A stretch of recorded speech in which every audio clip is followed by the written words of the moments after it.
It's been a month since my dog passed away, and I'm still emotional about it.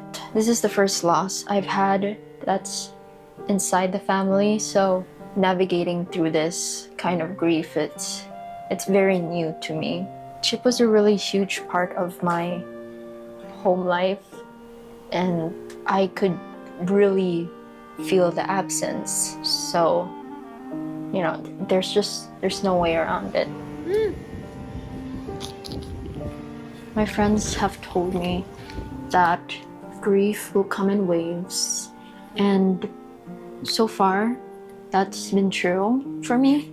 And I've just learned to cry through it when it comes, let myself be sad, and then bring myself back to reality and just be grateful that Chip's no longer suffering, Chip's in a better place, and then look forward to something. So it's kind of like a past, present, future thing. I recently had a trip to Japan, my family and I. It was really fun. I got to see the sakura in full bloom.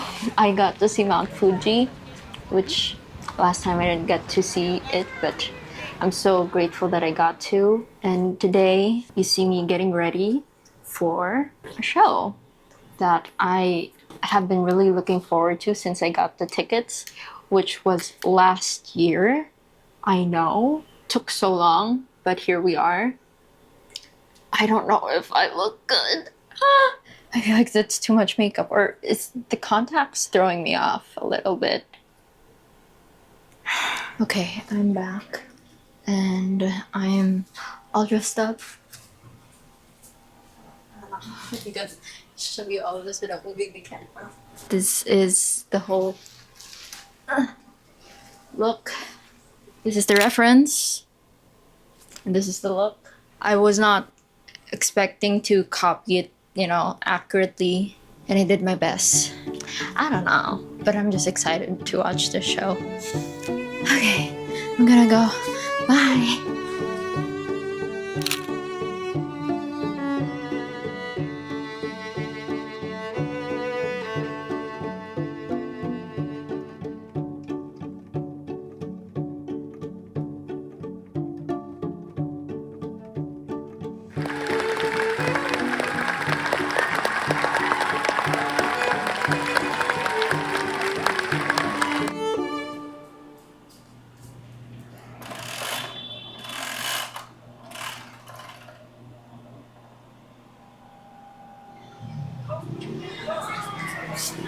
This is one of Chip's favorite spots in the house, and it's just outside of my bedroom. Sometimes when I'd wake up and I'd go outside of my room, I'd find him sitting here just watching people downstairs, just looking at what they're doing.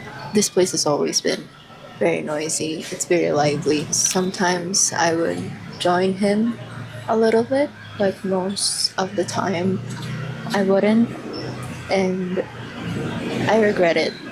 What I've noticed with myself is that there is a lot of guilt around grieving. I always think, did I give him the best care?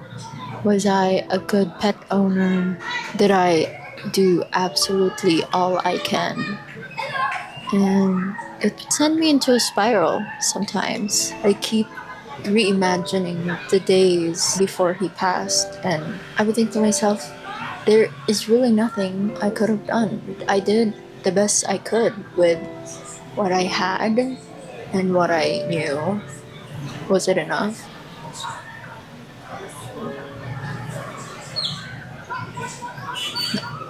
I don't know.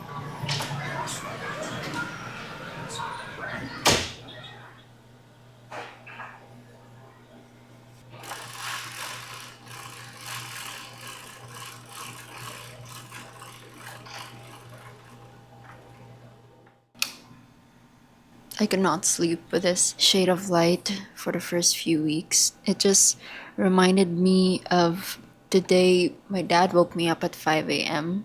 to tell me that Chip was gone, and the grief that I would remember felt too dark for me to go to sleep. I couldn't sleep peacefully while having that with me in my brain. I feel like it's a very human thing to share heaviness, to share sadness. I also think that's why grief feels so lonely. Not only is it lonely because you miss someone that's no longer there, it's also very lonely because you feel as if people don't understand how much you miss them. I think that's why people rant on the internet, people share vulnerable things on the internet, they cry on the internet, celebrate things on the internet. Because at the end of the day, we're really just humans who don't want to be alone. I'm grateful that my family and I still talk about him. You know, we don't